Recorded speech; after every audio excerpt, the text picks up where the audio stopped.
Mahajan ji connect हो गए हैं, भारतीय जनता पार्टी के विधायक हैं रोहतास नगर से। जितेंद्र जी, आपका बहुत बहुत स्वागत है। सर, सबसे पहला सवाल जनरल मेरा यही है आपसे कि 100 दिन हो गए हैं आपकी सरकार को काम करते हुए, आप कैसे देख रहे हैं उन 100 दिनों को?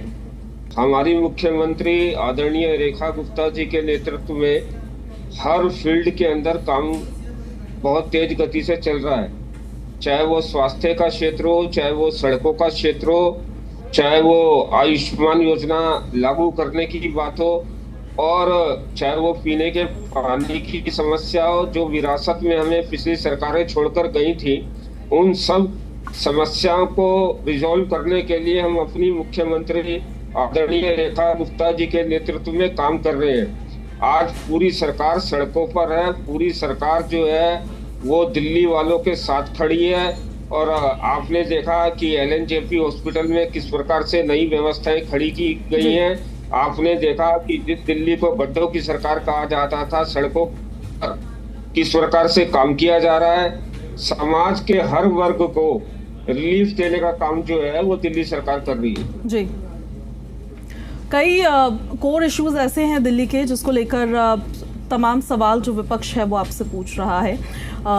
विपक्ष तो अपने सवाल पूछे गए, लेकिन हम भी पूछना चाहते हैं सर, जो दिल्ली के कोर इश्यूज है जैसे एयर पोल्यूशन हो गया, ट्रैफिक हो गया, अभी मानसून सीजन शुरू होगा तो पानी के जल भराव को लेकर ड्रेनेज सिस्टम पूरी तरह से कोलैप्स हो जाता है, कूड़े का पहाड़ है, टूटी फूटी सड़कें हैं, इसको लेकर किस तरह का विजन लेकर आप आगे चल रहे हैं? हमने दिल्ली की जनता से वादा किया था कि आने वाले दिनों में हम यमुना को स्वच्छ और निर्मल कर दिखाएंगे। सरकार बनने के पहले दिन ही हमने यमुना सफाई को लेकर काम कर दिया था। जी। हमने दिल्ली की जनता से वादा किया था कि कूड़े के पहाड़ों को हम खत्म करेंगे।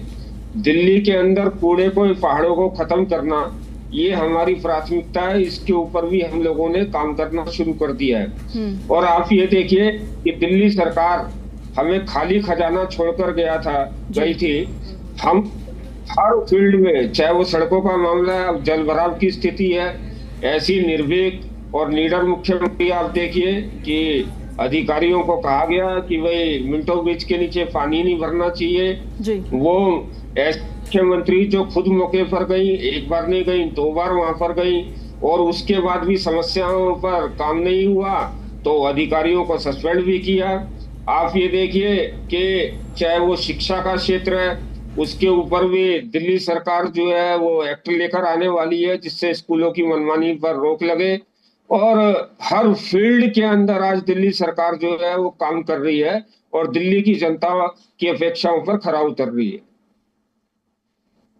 जितेंद्र जी, ये भी मैं आपसे जानना चाहती हूँ, एक बड़ा वादा था जब इलेक्शंस हो रहे थे तो उस दौरान दिल्ली की जनता से आपकी तरफ से किया गया कि उनके खाते में 2500 रुपए आएंगे। पहले 8 मार्च को लेकर माहौल बनाया गया, लेकिन अब तो 30 मई हो गई है। कब तक एक्सपेक्ट कर सकती है दिल्ली की पब्लिक, दिल्ली की जो महिलाएं हैं? हमने दिल्ली की जनता से वादा किया था कि हर जरूरतमंद बहनों को महिला समृद्धि योजना, मुख्यमंत्री समृद्धि योजना का लाभ मिलेगा।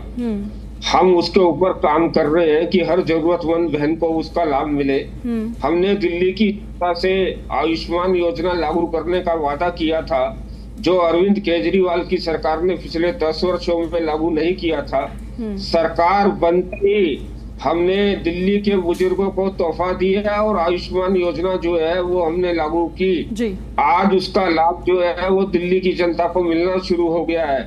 इसके अलावा दिल्ली के अंदर हेल्थ सिस्टम सुधारने के लिए हम लोग काम कर रहे हैं। दिल्ली के वासियों को पीने का स्वच्छ पानी मिले, दिल्ली के लोगों को अच्छा स्वास्थ्य मिले।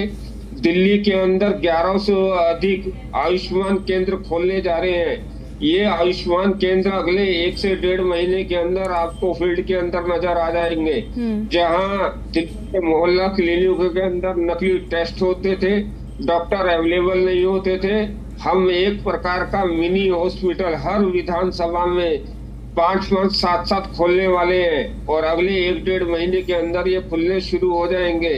ये परिवर्तन दिल्ली की जनता देख रही है। पिछले 10 सालों में सिर्फ झूठे वादों की सरकार, भ्रष्टाचारियों की सरकार, दिल्ली के अंदर जगह जगह शराब के ठेके खोलने की सरकार को दिल्ली की जनता ने बदला है।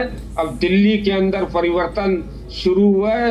मैं दिल्ली की मुख्यमंत्री और दिल्ली की जनता को बहुत बहुत बधाई देना चाहता कि इन 100 दिनों के अंदर दिल्ली सरकार ने बहुत बढ़िया काम कर दिखाया है और दिल्ली की जनता आज दिल्ली सरकार के कामों को अप्रिशिएट कर रही है। ठीक है, एक और सवाल है सर मेरा एजुकेशन सेक्टर से जुड़ा हुआ। हाल फिलहाल में बड़ी खबरें चली प्राइवेट स्कूल्स की तरफ से जो फीस बढ़ोतरी हुई, दिल्ली की जो पब्लिक थी काफी परेशान हुई है उसको लेकर, विपक्ष ने भी आपको खूब घेरा। आप कैसे काम कर रहे हैं, आम जनता को कैसे राहत पहुंचाएंगे? स्कूलों की मनमानी के ऊपर हम फीस के ऊपर एक्ट लेकर आ रहे हैं। आने वाला हाउस जब भी चलेगा वो एक्ट पास होगा और फीस बढ़ाने के जो प्रपोजल है ये अरविंद केजरीवाल की सरकार पास कर गई थी।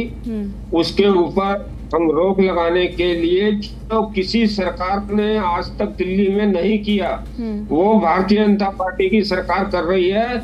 इसके ऊपर हम कानून लेकर आ रहे हैं। कोई भी स्कूल मनमाने तरीके से फीस नहीं बढ़ा पाएगा और उसके अंदर फीस बढ़ाने के लिए जो एक्ट आ रहा है उसके अंदर पेरेंट्स की इन्वॉल्वमेंट भी होगी।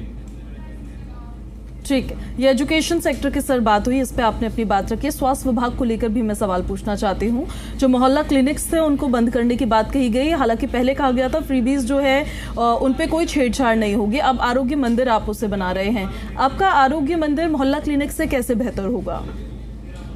आप ये देखिए हर प्रकार के वहाँ पर टेस्ट होंगे, स्टाफ को बढ़ाया जाएगा और आप ये देखिए कि मोहल्ला क्लिनिक की जो स्थिति है, ऑक्सीजन हम लोग भूले नहीं है। मोहल्ला क्लिनिक तो छोड़, पूरी दिल्ली के अंदर ऑक्सीजन की कमी हो गई थी कोरोना के अंदर।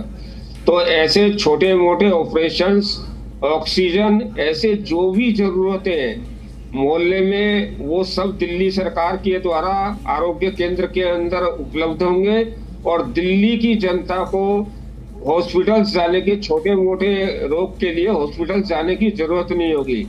छोटे मोटे जो टेस्ट है, किसी का ईसीजी होना है, किसी के ब्लड टेस्ट होने हैं, सारी फैसिलिटीज जो है वो एक ही छत के नीचे आरोग्य केंद्र के अंदर उपलब्ध होंगे। और मोहल्ला क्लिनिक कहाँ चल रहे थे? कोटा केबिन में चल रहे थे। मोहल्ला क्लिनिक कहाँ चल रहे थे? आम आदमी पार्टी के कार्यकर्ताओं के घर चल रहे थे। मोहल्ला क्लिनिक में क्या हो रहा था? 75 मरीजों को देखा जाता था, 300 मरीजों के वहाँ बिल लगते थे। मोहल्ला क्लिनिक में क्या होता था? झूठी टेस्ट की रिपोर्ट जो है वो पेश की जाती थी गरीब लोगों को। इन सब के ऊपर लगाम लगेगी। माननीय प्रधानमंत्री जी के नेतृत्व में, दिल्ली की यशस्वी मुख्यमंत्री आदरणीय रेखा गुप्ता जी के नेतृत्व में ये आरोग्य केंद्र दिल्ली के अंदर अगले 1 महीने के अंदर चालू हो जाए। ठीक है, आपके जो विरोधी है सर वो आरोप आपकी सरकार पर ये लगा रहे हैं लंबे लंबे पावर कट्स लग रहे हैं, बिजली के दाम बढ़े हैं, ये उनका आरोप है। आपको कैसी स्थिति में मिला था और आपने उसे कैसे बेहतर किया है? निश्चित रूप से दिल्ली की आबादी दिन प्रतिदिन बढ़ती जा रही है। पिछले 10 सालों के अंदर बिजली को लेकर क्या इंफ्रास्ट्रक्चर सरकार ने इंफ्रास्ट्रक्चर पर काम किया, सरकार आम आदमी पार्टी उसका जवाब दे। पिछले 10 सालों के अंदर इसके ऊपर कोई काम नहीं हुआ।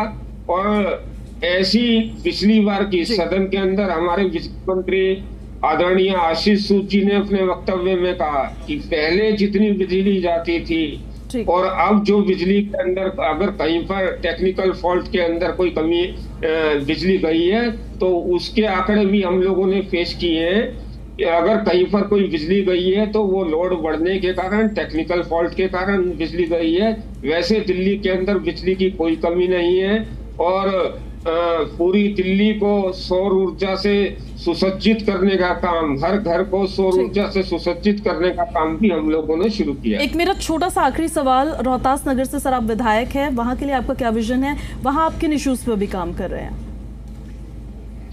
रोहतास नगर के अंदर अतिक्रमण को लेकर, पीने के पानी की समस्या को लेकर ऐसे, और मैं कहूंगा कि हर गरीब आदमी को, झुग्गी झोपड़ी में रहने वालों को हर प्रकार की सुविधा मिले जी। और पंडित दीनदयाल उपाध्याय जी ने जो अंत्योदय का मंत्र हम लोगों को दिया है उसको लेकर हम काम कर रहे हैं। और निश्चित रूप से नई सरकार आने से पूरी दिल्ली को जो लाभ होगा उसका लाभ रोहतास नगर के निवासियों को भी होगा। ठीक है जितेंद्र जी, आपका बहुत बहुत शुक्रिया, आप जुड़े हमारे साथ, मेरे सवालों का आपने जवाब दिया, शुक्रिया।